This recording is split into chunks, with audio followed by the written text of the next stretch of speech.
सुप्रभात बच्चों। आज हम कक्षा चौथी के हिंदी पाठ्य पुस्तक प्राची सारांश के 7वां पाठ पढ़ेंगे। पाठ के नाम है अजंता की गुफाएं और यह निबंध है। अजंता की गुफाओं के बारे में इस पाठ से हमें जानकारी मिलेगी। तो बच्चों, अजंता की गुफाएं अपनी अनोखी चित्रकला के लिए पूरे विश्व भर में प्रसिद्ध है। विद्यार्थी को इसके बारे में जानना बहुत ही जरूरी है। इन गुफाओं के चित्रों में महात्मा बुद्ध के जीवन की घटनाओं को अंकित किया गया है। इस पाठ में इन्हीं में से कुछ गुफाओं के बारे में हम जानेंगे। यह पाठ हम सभी के लिए बहुत ही ज्ञानवर्धक एवं उपयोगी सिद्ध होगी। आओ बच्चों, शुरू करते हैं पाठ। अजंता की गुफाएं महाराष्ट्र राज्य में हैं। जलगांव, औरंगाबाद अथवा पाहुर, इन तीनों रेलवे स्टेशनों में से किसी एक पर उतरकर अजंता पहुंचा जा सकता है। बच्चों, तो जलगांव, औरंगाबाद और पाहुर, इन तीनों जगहों में से किसी भी एक रेलवे स्टेशन पर हम उतरकर अजंता आसानी से पहुंच सकते हैं। इन स्टेशनों से फरदापुर नामक ग्राम माने होता है गांव, तक जाना होता है। इसी के निकट की पहाड़ियों में अजंता की कला मंडप छुपे पड़े हैं। वहाँ बघेरा नामक नदी बहती है, जिसे अजंता जाते समय पार करना पड़ता है। निकट माने होता है नजदीक। अजंता की गुफाओं में मूर्तिकला, चित्रकला और वास्तुकला के अपूर्व नमूने मिलते हैं। यहाँ का प्राकृतिक सौंदर्य अक्टूबर से दिसंबर तक चरम सीमा पर होती है। अजंता की गुफाएं की जो कुदरती सुंदरता है वो अक्टूबर और दिसंबर तक की महीने में देखने में काफ़ी खूबसूरत लगती है। अजंता की छोटी बड़ी कुल 29 गुफाएं हैं। इनके दो भेद हैं, स्तूप गुफा और विहार गुफा। स्तूप गुफा यह घोड़े की नाल की आकार में बनाई गई है। स्तूप गुफा में केवल प्रार्थना उपासना की जाती है। यहाँ लोग जाकर पूजा अर्चना करते हैं। यह लंबी होती है तथा इसके अंतिम छोर पर एक स्तूप होता है। विहार गुफा भिक्षुओं के रहने और अध्ययन के लिए होती है। इन दोनों प्रकार की गुफाओं का मूर्ति शिल्प देखते ही बनता है, यानी वहाँ का जो शिल्प कला है अद्वितीय है, अति सुंदर है। आइए अब आपको अजंता में चित्र निर्माण की विधि बताते हैं। दीवार पर जहाँ चित्र बनाना होता है वहाँ पत्थर का टप्पर कर खुरदरा बना दिया जाता है।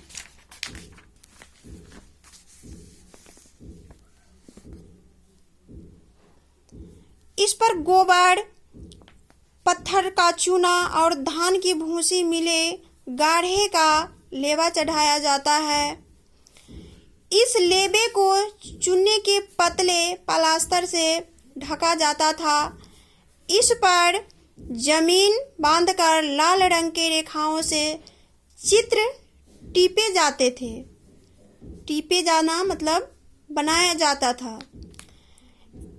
इसमें बाद में रंग भरा जाता था। चित्र में आगे की गोलाई, उभाड़ और गहराई भी दिखाई जाती थी। बच्चों, अब हम इन गुफाओं में बनाए गए कुछ प्रमुख चित्रों को देखते हैं। प्रमुख माने खास। तो आओ बच्चों, इन गुफाओं में बने कुछ खास चित्रों को बारे में हम जानते हैं। पहली गुफा के ढलान पे की समूची दीवार पर लगभग 3.5 मीटर ऊंचा और 2.5 मीटर चौड़ा मार विजय का चित्र बना है। इनमें लोभ, कामदेव और शैतान की सेना भगवान बुद्ध को घेरे हुए है। अनेक कामिनी स्त्रियां भी बने हैं जो अपने अपने उपायों से भगवान बुद्ध को विचलित करती जान पड़ती है, पर बुद्ध अपने में लीन है। यहाँ कुछ भगवान बुद्ध को कामदेव और शैतान की सेनाएं घेरे हुए हैं और कुछ चित्र ऐसे हैं जो सुंदर स्त्रियां की चित्र बनाई गई है और भगवान बुद्ध जो अपने तपस्या में लीन हैं, मग्न हैं, उन्हें विचलित करने की अपने अपने प्रयास कर रही हैं ये सुंदर स्त्रियां। इस गुफा में केवल संध्या के समय सूर्य की अंतिम किरणें प्रवेश कर पाते हैं। तो बच्चों, इस गुफा में सुबह की सूर्य नहीं बल्कि शाम जो सूर्यास्त होते वक्त सूर्यास्त के किरणें गुफा में प्रवेश करती हैं। अतः आश्चर्य होता है कि यहाँ ऐसे चित्र कैसे बनाए गए होंगे। 16वीं गुफा के 2 चित्र विशेष है। एक भगवान बुद्ध घर छोड़कर जा रहे हैं, यशोधरा के साथ उनका शिशु राहुल सोया हुआ है। इस दृश्य पर नजर डालते हुए बुद्ध अंकित किए गए हैं। अंकित माने दर्शाना, बनाया गया। इसमें मोह ममता नहीं बल्कि इनके अंतिम त्याग को दर्शाया गया है। इसमें मोह माया नहीं दूसरे चित्र में बल्कि इनके त्याग को, घर छोड़ने का दृश्य को दर्शाया गया है। अजंता की 17वीं गुफा में सभी चित्र एक से बढ़कर एक है। एक चित्र में भगवान बुद्ध ज्ञान प्राप्त कर लौटे हैं और वो यशोधरा से भिक्षा मांग रहे हैं। यह चित्र ऐसे दर्शाया गया है जब भगवान बुद्ध अपनी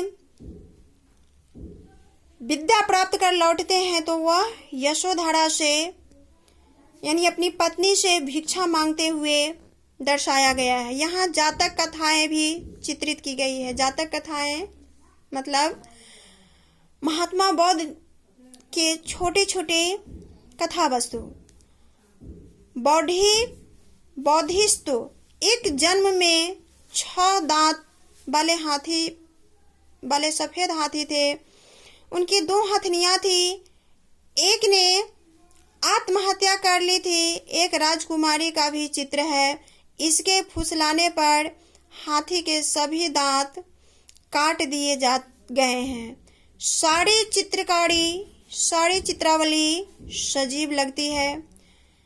यहाँ जितनी भी चित्रकारी की गई है पंक्तिबद्ध रूप से वो सारे के सारे सजीव मतलब जानदार या जीवित जान पड़ती है, जीवित दिखाई पड़ती है।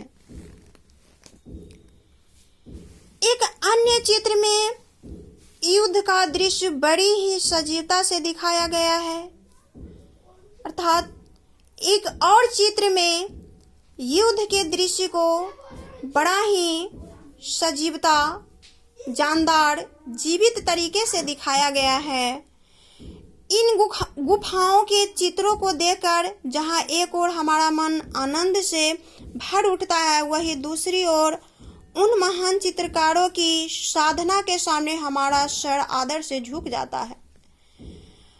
उन्होंने अपना पूरा जीवन इन सजीव चित्रों को बनाने में लगा दिया। हमें उन पर गर्व है, हम उन पर नतमस्तक हैं। हम अपने सर झुकाए हुए हैं कि वह अपनी निरंतर अभ्यास से न जाने कैसे इस चित्रों को सजीवता के रूप में प्रस्तुत किए हैं, एक जानदार, जीवित की तरह प्रस्तुत किए हैं।